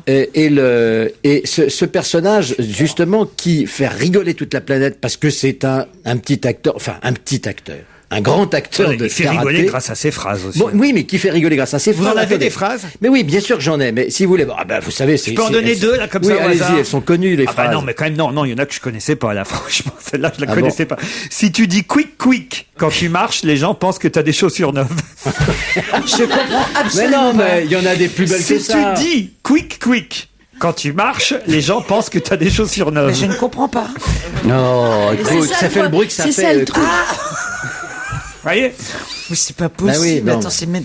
Non mais il dit par exemple, il y a une autre phrase encore plus extraordinaire de lui. J'y crois pas moi à Adam et Ève parce que la pomme, ça peut pas faire de mal, c'est plein de peptine. Bon, ça, écoutez, c'est des profondeurs extraordinaires. Ça, c'est du surréalisme. Il faut pas oublier que c'est un Belge, qu'il vient de ce pays surréaliste et que c'est vrai. Attendez, c'est le facteur cheval du karaté. Je veux dire, tu as le droit de changer de signe du zodiaque, mais il faut que ta mère le sache vraiment d'avance. C'est pas vrai. T'as le droit de changer de signe du zodiaque. Je pense que ça pourrait être du Stevie. Oui. Ah non, c'est vrai que je suis battu, il n'y a pas de couture. Si tu attends le mois d'octobre pour faire des poissons d'avril, t'attrapes plus de gens. Non, c'est pas vrai. C'est génial cette phrase. Une noisette, je la casse entre mes fesses, tu vois. Ah, ça bien aussi, elle est très très connue. Bon, moi, Adam et Ève, je vous l'ai raconté. Moi aussi, je la casse. Bon. Il y a des choses plus profondes, n'est-ce pas? Être aware, l'amour, c'est aware. Les plantes, par exemple, qui n'ont pas de mains et pas d'oreilles, elles sentent les choses, les vibrations, elles sont plus aware que les autres spices. Bon, c'est vrai que, très bien. Je vous dis, c'est surréaliste. C'est surréaliste et poétique. Moi, je me moque pas de lui. Écoutez, est-ce que vous vous foutez de la gueule des gens en cravate, gominés, bien propres sur eux, qui vous parlent d'économie et qui vous vantent le libéralisme en vous parlant de branding, de corporate, de consulting, de workflow, etc. Vous rigolez pas. Non. Pourquoi voulez-vous rigoler quand ils truffent ces phrases de mots anglais que tout le monde comprend en plus? Aware? Non, je comprends pas. Ça veut dire quoi, aware? À l'aise, bien. Enfin, bref, moi, et on lui en prête parce que là... Oui, non, mais attends, là, il y a des tas de trucs, c'est pas lui qui les a dit. C'est ce que j'allais vous dire. Sur le net, il y a plein de mecs qui s'amusent à faire. Je suis sûr que, par exemple, si tu dis quick, quand tu marches, les gens pensent que tu as des chaussures neuves, c'est pas lui. Non, c'est pas lui. Parce qu'il y en a une dedans, je la connais, c'est pas de lui du tout, c'est d'un humoriste québécois qu'on avait reçu ici il y a au moins une dizaine d'années maintenant, qui s'appelle Pierre Légaré, qui est très doué pour avoir des phrases comme ça, qui sont des phrases pleines de non-sens. Et en fait, il y en a 50% là-dedans qui sont de lui. C'est lui qui a inventé cette fameuse phrase, puisque quand il y a un accident d'avion, on retrouve toujours la boîte noire, pourquoi on fait pas tout l'avion dans le même métal que la boîte noire? Voilà. Ça pourrait être de Jean-Claude. Voilà. Et c'est ce qu'on prête à Jean-Claude Van Damme. Exactement. Mais donc on se moque beaucoup de ce personnage qui est en réalité d'une authenticité absolue. Tout à fait comme ça, comme il est, et qui finit, je vous disais tout à l'heure, il rejoint cette espèce de grande vague surréaliste belge. J'ai même lu un article où un journaliste impressionné par le dernier film et par ses prestations dans le dernier film le compare en disant que ça va être le film de la rédemption pour lui, du rattrapage où on ne pourra plus rire de lui. Le compare à Henri Michaud, s'il vous plaît, le poète belge le plus, moi que je préfère et qui est un mec fabuleux. Et parce qu'il, comme lui, il a traversé la drogue, comme lui, etc. Et que lui aujourd'hui, il s'est débarrassé de tout ça et qu'il va beaucoup mieux. Merci pour lui. Pas comme dans le film qui vient d'être tourné où il joue un rôle à la fois où il est très authentique d'après ce qu'on m'a raconté et d'après ce que j'ai lu, et où il joue en effet un rôle de composition. Sur la coke, quand même, il y a une phrase là qui est pas mal. Hein. La coke, il n'y a pas plus merdique que la coke. Ok, ça arrête la tête, ça te fout en l'air, hein. On sait pas ce qu'on dit, on sait pas ce qu'on fait. Ok, la coke, faut pas toucher, c'est de la merde. J'ai essayé, moi, de la battre. On peut pas la battre. Alors elle devient, quand on la connaît, elle devient un compagnon qu'on ne touche pas. Je suis allergique à la coke, c'est très simple, et c'est pour ça que je sais parler maintenant. Je suis en forme, j'ai peur de personne, je suis fort dans les yeux, parce que j'ai pas de coke, tu vois. Bon, je parle un peu vite, c'est pas un problème, non, si je suis rapide. Je suis un mec qui est rapide, je suis speed. Pourquoi? Je mange que des légumes. Eh bien, attendez, oui, ok, c'est une très très belle déclaration sur la coke. Ça, c'est vrai. Voilà, je trouve que c'est la preuve par l'exemple. C'est plutôt bien dit, je trouve. Bon, mais petit détail qu'on a totalement oublié, ce garçon étonnant, quand il était gosse, aimait la musique classique, la danse et la peinture. Et c'est son papa, allez savoir, fleuriste, qui l'a poussé à faire du karaté. Non, mon petit, va pas vers la musique. Non, mon petit, va pas vers la peinture. Occupe-toi du karaté. Et c'est comme ça qu'il est devenu ceinture noire. Et c'est comme ça qu'il s'est lancé dans cette carrière extraordinaire. Autre chose assez sympathique chez ce personnage, c'est que il a fait de la danse pendant 5 ans, qu'il a été appelé, figurez-vous, par l'Opéra de Paris qui voulait l'embaucher et qu'il a dit non parce qu'il voulait aller faire du cinéma aux États-Unis. Et quand il est parti aux États-Unis avec 8 000 dollars en poche, il a fait tous les métiers du monde. Il a été pizzaiolo, il a été livreur, il a été chauffeur, il a même fait les poubelles, etc. Et il y est arrivé. Et je trouve que c'est pas un type dont il faut se moquer pour ses déclarations un peu étranges et un peu surréalistes. Je trouve que c'est un type authentique qui personnellement, moi, me plaît bien. Alors celle-là, à mon avis, n'est pas de lui, mais on va quand même la donner quand même, parce qu'elle est pas mal. C'est « Si tu dors, et que tu rêves que tu dors, eh ben, il faut que tu te réveilles 2 fois pour te lever.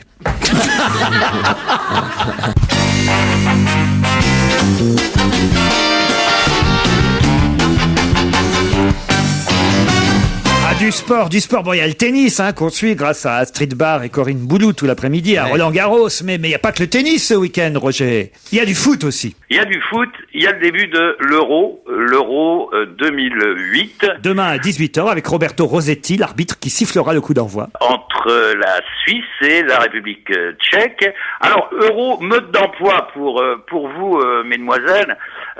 C'est une compétition qui se dispute avec 4 groupes de 4 équipes. Alors il y a un mini-championnat entre ces 4 groupes de 4 équipes et les 2 premières se qualifient pour les quarts de finale de la compétition. Est-ce que vous avez compris, Isabelle? Oui, j'ai tout compris. Bon. Et c'est très simple. Alors les Français, par exemple, dans le groupe des Français...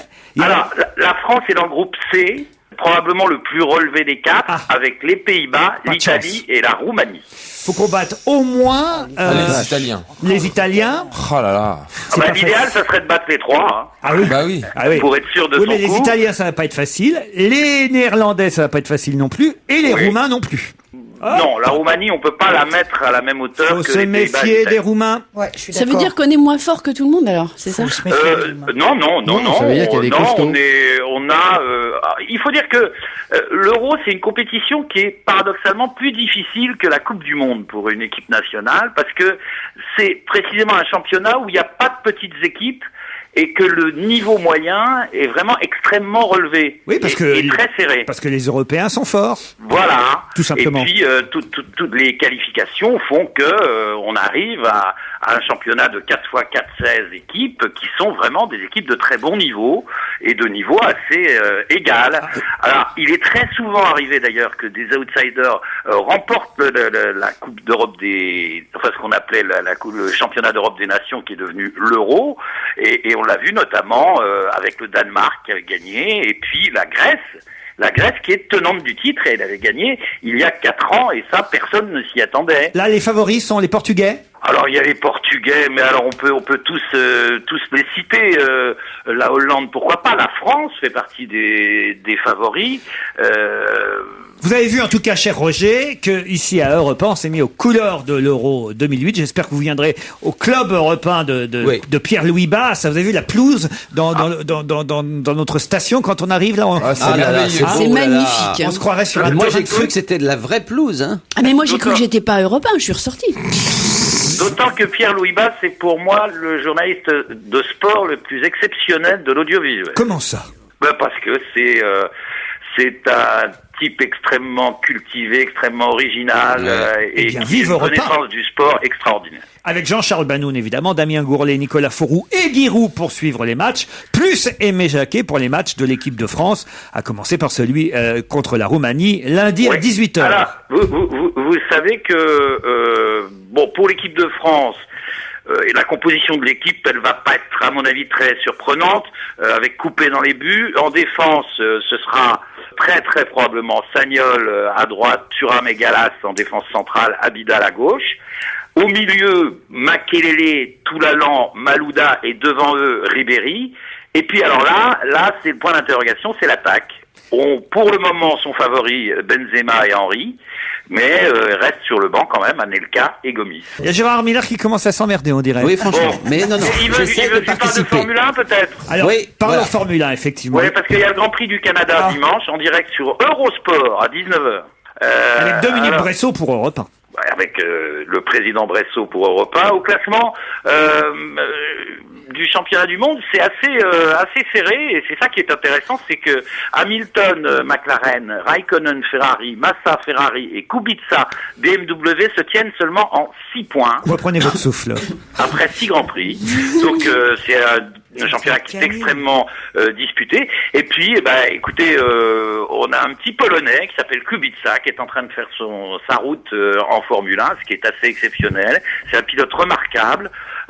Il n'a pas une gueule de star, il se conduit pas comme une star, mais il pilote comme une star, et aujourd'hui on pourrait bien du Canal Rail. le voir émerger. Grand Prix du Canada dimanche à 19h sur TF1. Dites, vous avez des nouvelles de Laure Manodou, vous? Non, et vous? Non. J'ai vu qu'il y avait elle va bien, a priori, hein. J'ai vu qu'il y avait un album photo qui venait de sortir, mais alors...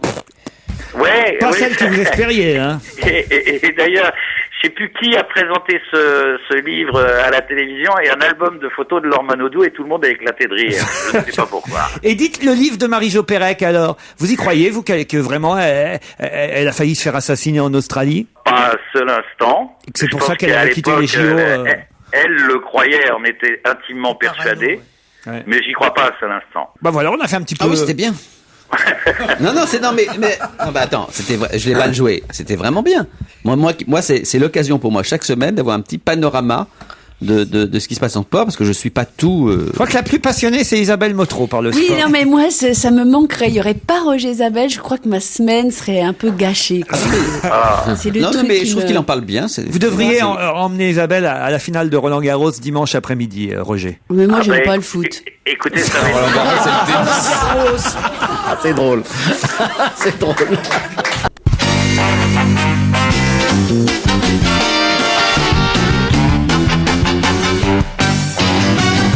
Bonjour Serge Liado, les chansons tabous du vendredi. Bonjour Laurent, oui, on va parler de la drogue aujourd'hui. Isabelle Motro n'est absolument pas synchro avec la cymbale. Elle donne un coup de cymbale comme ça au hasard. On dit, alors bonjour Serge Liado, et on fait un truc c'est les ravages de la drogue. Justement, Serge Liado. Eh ben ça tombe bien parce que c'est le sujet tabou de la semaine dans la chanson, la drogue. Oh mais arrête. Complètement décalé. Depuis qu'elle s'est mise au pétard, la drogue... Elle est très aware. Non mais enfin. Avec l'autre, John McCain, Oh là là. C'est pas possible. Alors, la drogue dans les chansons, Serge Liado, il y a eu beaucoup de chansons? Oui, il y a beaucoup de chansons, surtout à la première personne. C'est ça qui m'a intéressé parce que, d'une certaine manière, elles font l'apologie de la drogue. Et on voit que, depuis un siècle, ce thème de chanson a beaucoup évolué. Autrefois, d'abord, c'était des drogues dures et on s'adonnait à la drogue par désespoir. C'était souvent des gens qui voulaient oublier une irréparable déception amoureuse. Et aujourd'hui, les chansons ont évolué. C'est plus des drogues dures, ce sont des drogues douces. Et puis, on en souligne le côté festif et puis on en réclame la légalisation. Voilà, donc celles dont je parle aujourd'hui ont ce point commun, c'est qu'elles parlent de leur expérience de la drogue à la première personne. Ce sont des chansons tabous. Alors, vous avez choisi une chanson, évidemment, en fil rouge, qui est une chanson de Marie Dubas, qui s'appelle « Le tango stupéfiant ». Ah oui, c'est un pastiche, justement, qui généralise les scénarios de ces chansons de cette époque-là. Ces femmes qui s'adonnaient, ou ces hommes qui s'adonnaient à la drogue par désespoir, mais elle, c'est une parodie, c'est une fausse chanson vénéneuse. Très drôle. Et on entendra aussi Fréhel, La Palma, Adolphe Bérard, je sais pas qui c'est Adolphe. Oui, ben c'est ça, ils ont pas tous des noms connus parce qu'à mon avis, ils s'y sont adonnés tellement que leur carrière a été très courte. Marcel, Victor Laszlo, ça quand même on connaît. Oui. Ah, c'est une reprise de Fréhel, ça, oui. Les Wiggles et Trio. C'est parti. Pour calmer mon âme chagrine, je résolus en un sursaut de me piquer à la morphine ou de friser de la coco. L'affreuse drogue, par trop en vogue, la coco divin poison. Cocaïne, châtaigne dans le sang, mais ça coûte cher tous ces machins. Alors pour fuir mon noir destin, j'ai fumé de l'eucalyptus. Je fume le troublant opium, dans ces fumées aux teintes roses, je vois 100 000 apothéoses. Opium, poison de rêve, c'est toi qui nous élève au paradis artificiel. J'ai brisé de la naphtaline, les cheveux hagards, le hérissé. Je me suis mise à me fourrer des boules entières dans les narines. Comme les copines, j'aime morphine. Je prends de la coco. Pourquoi une bouteille peut fumer de l'herbe de qualité, bouche et trou de la sécu en fumant mon tarpé. Ne plus transpirer à chaque contrôle d'identité, qu'on arrête de me considérer comme un drogué. Je me pique à l'eau de Javel. Bravo Serge Liado. Des chansons à consommer avec modération. Hein. Absolument. Une enquête des Échos nous dit qu'il y a une nette baisse de fréquentation dans les hypermarchés. Manifestement, moins de clients, moins de consommateurs dans les hyper depuis le début de l'année. Et ça vous a inspiré une chanson flash. Notre Nicolas, il est marrant. Et pour les sous, on fait comment? Il paraît que depuis le mois de janvier, la fréquentation a baissé. Il y a 5% en moins de clients dans les super hypermarchés. Les gens n'ont plus guère le choix, ou bien, où ils bouffent, où ils font le plein. Et comme tous se trouvent au même endroit, eh ben ma foi, ils y vont pas. Notre Nicolas, il est marrant, mais pour les sous, on fait comment? Il a trouvé la solution pour tous ceux qui n'ont plus de pognon. Les grandes surfaces, ça vous plaît pas? Je vais les multiplier par 3. Si on poursuit dans cette logique-là, vous verrez que dans quelques mois, moins il y aura de bagnoles, je pense, plus il y aura de pompes à essence. Notre Nicolas, il est marrant, mais et pour la chute, je fais comment? Très bien, bravo Serge. Merci.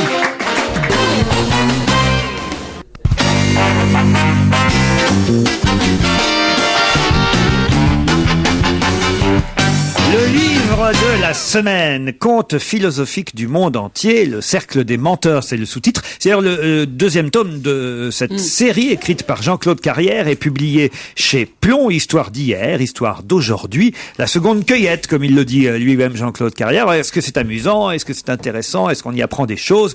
Est-ce que ça vous a plu? Je commence par vous, Stevie, conte philosophique du monde entier. C'est génial. Enfin, moi, personnellement, j'ai adoré. Alors, c'est tout à fait le livre pareil pour les gens qui mettent 2 heures quand ils vont aux toilettes. C'est le livre des... Mais c'est pareil. Je pense que Jean-Claude Carrière va être il va être content, Jean-Claude Carrière. Mais bien sûr que si, c'est un compliment. C'est plein de petites histoires comme ça qui viennent du monde entier et qui racontent mais des histoires courtes, etc. Enfin, moi, je trouve ça vachement bien foutu. Et quand t'es aux toilettes, tu lis ça, quoi. T'as 10 lignes, tu lis, c'est plein de petites histoires, en fait. Quand même, je trouve que vous poussez un peu. Ah oui, c'est mettre aux chiottes les livres, non? C'est pour ça qu'ils lisent pas dans les navettes spatiales. Isabelle Motro, comment vous avez trouvé ça, vous? Moi, j'étais un peu déçue parce qu'en fait, le premier, j'avais beaucoup aimé le premier tome, et là, en fait, il refait un peu la même chose. Alors, effectivement, avec les petits contes et les énigmes et les contes philosophiques qu'il a récoltés, on peut réfléchir à des tas de trucs, mais je trouve qu'il est un peu léger sur le choix. Par exemple, il y a les énigmes genre comment sait-on qu'un éléphant est rentré dans le frigo? C'est parce qu'il a laissé des traces dans le beurre. Non, il y a pas ça. Si, il y a ça dedans. Ça, c'est naze. Et ça, c'est c'est des facilités, quoi. Moyennant quoi, il y a quand même, malgré tout, toujours des choses vraiment plaisantes. La première, qui est d'ailleurs en exergue au livre de Beckett, Le Monde et le Pantalon. T'as pas été plus loin? Non, me dis pas que t'as pas été plus loin dans le livre, Isabelle. J'ai été plus loin, j'étais persuadée que quelqu'un me le dirait, d'ailleurs. Je pensais pas que ce serait toi. Mais c'est quand même vraiment une bonne phrase qu'on peut lire où on veut. Alors, le client, Dieu a fait le monde en 6 jours et vous n'êtes pas foutu de me faire un pantalon en 6 mois, dit-il à son tailleur. Le tailleur répond, mais monsieur, regardez le monde et regardez votre pantalon. C'est quand même formidable. Alors, une autre que j'aime vraiment beaucoup et qui fait réfléchir, mais c'est vrai qu'elle est un petit peu facile, mais elle est plaisante. C'est un peu la caractéristique du bouquin. Une histoire de chien velu. Alors, il y en a beaucoup des histoires de chiens velus dans son livre. Un homme au cinéma se trouve assis à côté d'un chien. De l'autre côté du chien se trouve le maître du chien. Le chien suit le film avec beaucoup d'intérêt. Il rit quand il faut rire, pleure au passage émouvant, applaudit à la fin avec ses 2 petites pattes. L'homme se penche alors pour dire au maître du chien, dites donc, votre chien, il est formidable. Vous avez vu comment il a suivi le film et combien il l'a apprécié? Oui, dit le maître. Et alors ça m'étonne vraiment parce qu'il n'avait pas du tout aimé le livre. C'est pas mal, ça, c'est pas mal. Est pas mal, voilà. Ouais, c'est surréaliste. Philippe Alfonsi. On n'est pas loin quelquefois des histoires de Van Damme. Hein. Bah oui. On n'est pas loin. Non, d'abord, c'est un livre zapping. Hein. C'est-à-dire que ça fait partie de ces livres aujourd'hui, et c'est pour ça que le premier avait très très bien marché. Vous le prenez, vous le lâchez, vous le reprenez. De toute façon, vous tombez toujours sur une histoire qui vous fait. Bon, ce qui est intéressant, c'est quand même. À part les blagues, on en parlait avec mon ami Gérard il y a un instant, à part les blagues sont pas terribles. Et puis il y a même des trucs assez sexistes, dont on aurait pu se passer. En dehors, il y a quelques histoires, des histoires courtes philosophiques qui sont vraiment très fortes. Moi, une de mes préférées, je vais vous la lire très rapidement. Il s'agit d'une histoire marseillaise qui, toute brève qu'elle soit, soulève des résonances lointaines. Écrit Carrière. Un homme entre dans un bar, il voit sur un des murs un très gros poisson naturalisé accroché là, et il dit en hochant la tête, eh bien, l'homme qui a pêché ça, c'est un sacré menteur. Ça, c'est une sacrée histoire. Ça, en effet, ça emmène très loin. Il y en a une autre que j'adore. Moi, c'est aussi une de mes préférées. Ça s'appelle le fer à cheval quantique. Le physicien Werner Heisenberg racontait que le célèbre Niels Bohr, figure centrale de l'école de Copenhague et grand apôtre de la physique quantique, connaissait dans son bled, près de sa maison de campagne, un homme qui avait accroché un fer à cheval au-dessus de sa porte. Quelqu'un lui demanda: es-tu un homme superstitieux? Crois-tu vraiment que ce fer à cheval va te porter bonheur? Bien sûr que non, répondit l'homme. Mais il paraît que ça marche même si on n'y croit pas. C'est bien. Voilà. Mais oui, vous voyez, c'est des histoires qui ont chacune ont des échos, une certaine profondeur. C'est amusant, ça se lit très facilement. Ça montre un peu l'humour à travers le monde et la géographie, on va dire aussi. Voilà. Et puis, est-ce qu'un homme de 80 ans peut avoir des enfants? Oui, à une condition. Laquelle? Qu'il ait un voisin de 20 ans. Gérard. Je crois que tout a été dit. C'est vrai que c'est un livre qui se lit avec plaisir lorsqu'on ne cherche pas plus que ce que chaque histoire rapporte. Et puis il y a une histoire qu'on lit, on dit celle-là je ne l'aime pas, celle-là je l'aime. Donc je vais vous dire celle que j'aime bien. C'est une histoire juive, un enfant qui demande à son père très instruit pourquoi le strudel, vous savez le gâteau elle est très belle, célèbre, s'appelle un strudel. Et le père alors réfléchit et dit écoute, est-ce que le strudel n'a pas la forme, l'épaisseur et la consistance du strudel? Ben oui, dit le fils. Est-ce que ça n'a pas le goût de cannelle comme le strudel? Ben oui, il a un goût de cannelle. Est-ce que ça contient pas des pommes cuites, amollies et suaves exactement comme le strudel? Oui, c'est vrai. Et ben alors pourquoi est-ce que tu voudrais que ça ne s'appelle pas un strudel? C'est très joli. Moi j'en ai une autre toute petite mais qui est aussi très philosophique et très belle. C'est dans un certain pays vivait un homme très riche et un homme très pauvre. Ils avaient chacun un fils. L'homme très riche monta avec son fils sur le sommet d'une colline, lui montra d'un geste le paysage autour d'eux et lui dit: regarde, un jour tout cela sera à toi. L'homme très pauvre monta avec son fils au sommet de la même colline, lui montra le paysage tout autour et lui dit simplement: regarde. Ah, c'est une des plus belles. Elle est jolie, celle-ci. C'est une des plus belles. Elle Moi, est belle, j'avais flashé sur cette histoire. Elle est magnifique. Conte philosophique du monde entier, le cercle des menteurs, c'est chez Plomb.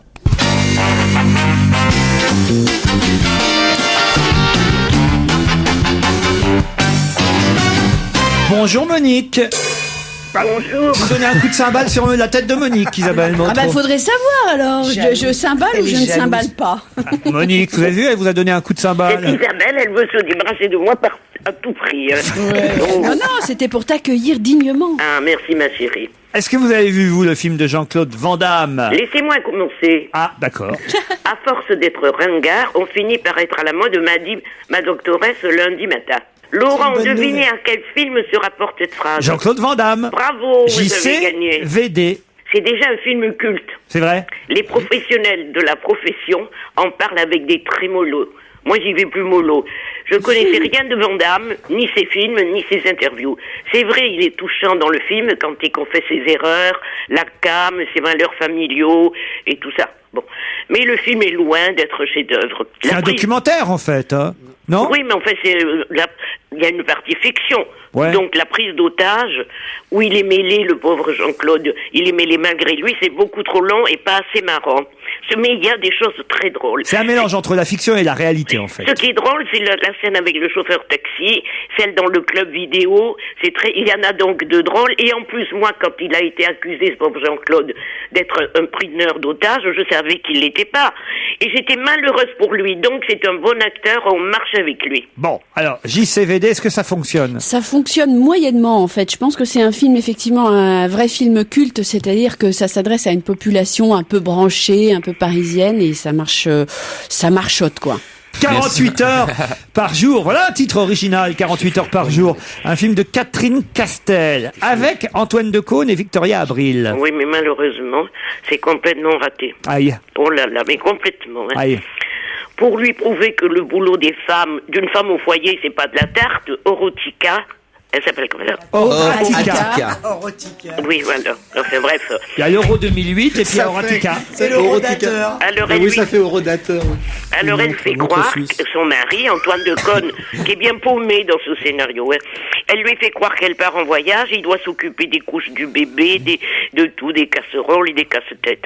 Bon, c'est moyen. Comme un oiseau ne laisse aucune trace dans le ciel, ce film raté n'en a laissé aucune dans ma pauvre tête. Isabelle Motro. Oui, je suis d'accord. J'ai la même tête que Monique pour l'occasion. Si j'avais ta jolie tête, je serais ravie. Hein. C'est pas quelque chose qui fonctionne très bien. Et d'ailleurs, ça ne fonctionne pas en salle non plus. Affaire de famille avec André Dussolier et Miou Miou. Eh ben, celui-là, c'est mon préféré de la semaine. Ah, tant mieux.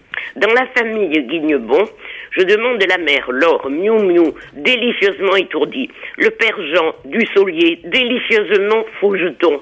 La fille, qui est jouée par Andé Chantecoach, qui est délicieuse apprentie aventurière. On triera.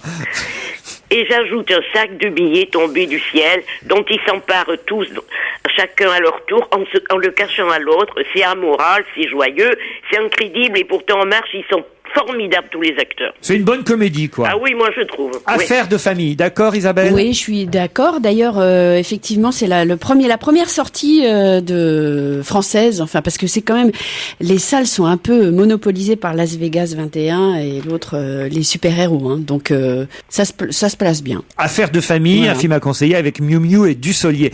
Las Vegas 21, justement, de quoi s'agit-il? Alors justement, j'y suis allée, moi, toujours courageuse. Les fans de Blackjack, ce jeu de cartes qui a l'air facile, qu'on pratique dans les casinos, vont se régaler.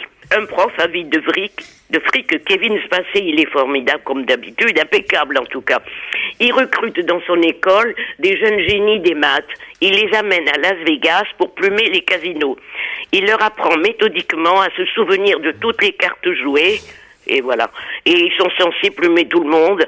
Mais moi, j'ai pas tout compris, même rien du tout. J'ai essayé. Dans un grand effort cérébral, ça m'a fatigué. Je suis parti au bout d'une heure. Bon, on va surtout retenir donc un film français, une comédie que vous avez plutôt aimé l'une et l'autre. Affaire de famille avec André Dussolier et Miou Miou. Mais aussi le JCVD, le Jean-Claude Van Damme, pour ceux que ça amuse de voir Jean-Claude Van Damme dans son propre rôle et dans, on va dire, un film qui est à mi-chemin entre la fiction et la réalité. Ça vous va, Monique? Bravo. Bon. Vous faites des progrès. Hein, ah oui. C'est mon but, vous savez. Hein. Je pense qu'un jour, j'arriverai... Moi, je ferai tout pour rester avec vous. Un jour, j'arriverai sur une radio nationale, j'en suis sûr. Merci, Monique. On vous embrasse. Monique. Au revoir. Quelques conseils avant de partir? Mais oui, je voudrais donner un conseil parce que je voudrais rétablir finalement la justice. Ici même, vous vous rappelez, il y a quelque temps, vous aviez évoqué la Comédie Française et c'était une de vos questions, Brel, Brassens, Ferret, dans le célèbre interview qui était joué. Et j'ai découvert qu'il y avait en fait 3 comédiens qui avaient été les premiers à monter ça sur scène, mais c'est des petits comédiens, c'est un petit théâtre, donc on en parle moins, donc je voudrais leur rendre hommage. Ils sont actuellement sur scène, on peut les voir, au Funambule Montmartre. C'est dans le 18e, Brassens, Brel, Ferret, l'interview avant la Comédie Française. Et ils seront à Avignon cet été. C'est le 6 juin aussi, aujourd'hui, je ne sais pas si vous avez remarqué ça. Oui. Et alors, qu'est-ce qui se passe le 6 juin? C'est toi l'appel du 6 juin. Ah oui. Mais oui, c'était le général de Gaulle, il a tout copié. Le 6 juin. C'était le général. Mais non, le 6 juin, c'était le général Pouillard. Et l'autre, il est arrivé, de Gaulle, et voilà l'appel du 18 juin. Première journée mondiale de la Normandie qui va réunir. C'est pas vrai. Il y a une journée de la Normandie. Qui va réunir Canadiens, Américains, évidemment, pour nous rappeler quand même le débarquement. Le débarquement, évidemment. The D-Day, le jour le plus long, tout simplement. Et il y aura un beau programme ce soir en Normandie, un spectacle. J'en parle aussi parce que Michael Gregorio sera au Zénith de Caen ce soir avec Gérard Lenormand. Il porte bien son nom, il a été choisi, évidemment. Bah oui, c'est vrai, c'est logique. Gérard Lenormand au Zénith avec Michael Gregorio en première partie pour cette fête. Première grande fête, première grande journée mondiale de la Normandie au Zénith ce soir à Caen. Quoi d'autre? Moi, je voulais signaler les nuits de feu. Je sais que vous n'aimez pas beaucoup les feux d'artifice, mon cher Laurent. J'adore ça, moi. Voilà. Alors, il y a ce fameux concours, entre guillemets, qui se tient chaque année des nuits de feu. C'est 3 nuits, le 12, le 13 et le 14 à Chantilly, avec des feux d'artifice, évidemment. Et à la fin, on élit le plus beau feu d'artifice. Et oui, il y a un SMS et tout. Il y a un jury dont je fais partie, ma chère. Super. Et voilà. Et je l'ai déjà fait. Et je vous assure que c'est vraiment un spectacle extraordinaire. Parce qu'on se dit, les feux d'artifice, voilà, on a à peu près fait le tour. Mais non, il y a des gens qui inventent des couleurs, des matières même, et des façons de faire exploser ces fusées magnifiques. C'est très étonnant. Bon, Isabelle Motro et son gros pétard, c'est où ça? Très drôle. C'est à Chantilly. À Chantilly, voilà. Ça m'étonne pas, ça va avec. Non, c'est très beau, vraiment. Quand on a abusé un peu trop de Chantilly. Hop. Oui, c'est vrai. Voilà, et qu'est-ce que vous voulez? Isabelle Alonso, elle, et Paulette Couder signeront leur livre à Metz, car c'est l'été du livre à Metz. Le livre vecteur de liberté, c'est Place d'Armes à Metz, les 6, 7 et 8 juin, autant dire ce week-end, l'été du livre, donc à Metz. Bah voilà, je crois qu'on a pas tout dit. Non, mais on a dit beaucoup déjà, hein. Ah oui, quand même. J'aurais pu parler aussi, tiens, puisque on me le reprocherait, du Havre et de sa biennale d'art contemporain jusqu'au 30 juin, biennale d'art contemporain au Havre, au musée Malraux, entre autres, évidemment, jusqu'au 30 juin. Oui, Christine? Non, rien, moi, il y a un dîner chez moi, samedi soir. On peut venir. On peut venir. Avec Virginie Efira, Valérie Damido. C'est pas vrai. Valérie Expert, voilà, les vraies filles de la télé, les vraies gonzesses, voilà. Et c'est filmé? Ouais. Sans rire. Non, mais vous allez voir, on va vous préparer un petit truc sympa bientôt. Gratuitement, j'espère que d'habitude. Vers 2h du mat, quand vous sortez, venez à l'émission, on est en direct du samedi soir. C'est vrai? Bah oui, pour On n'est pas couché. Ah, super! Allez, venez avec les filles. D'accord. Hein? Je vais essayer de les décider. Ah ouais, ce serait marrant. Ouais, ça serait marrant. C'est pas vrai, elle nous raconte des... Elle est mytho, cette Mais si, je te jure, mais... Ah ouais? D'accord, mais on verra samedi. Moi, je regarderai la télé à 2h du matin. Terrain à débarquer, hein. On vous attend, hein, Christine. Je vais leur demander, Office, ça m'étonnerait. Tu sais, c'est des filles d'M6. Ben alors? Bon, bah écoute, je vais leur demander. Faut qu'elles pensent à leur avenir. Allez, on se retrouve lundi entre 16h et 18h. Retrouvez toute Europe 1 sur europe1.fr.